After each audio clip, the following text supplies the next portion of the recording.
Piliin mo yung babaeng asikasuhin ka, itatrato ka bilang lalaki, hindi ka mamaliitin. Hindi ka niya ipe-pressure na makipagsabayan ka sa mga lalaking big time na o mayayaman na. Piliin mo yung babaeng nandyan kahit 0-0 ka pa.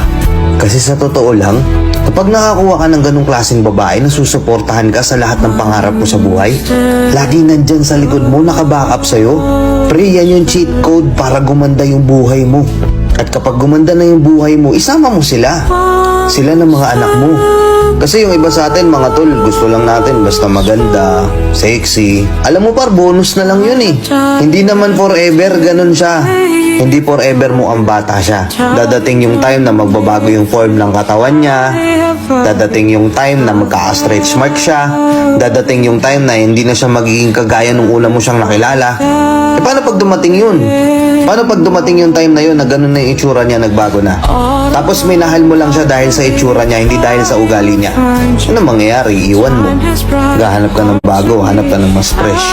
Pero kung yung kinuha mong babae, sobrang ganda ng personality, wife material par, gagawin lahat para sa'yo.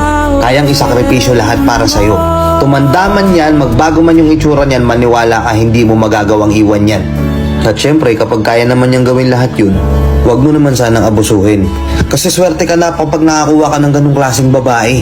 Sila yung babae na hindi nila kailangan ng material na bagay. 3 lang ang hinihingi ng mga ganyang klaseng babae.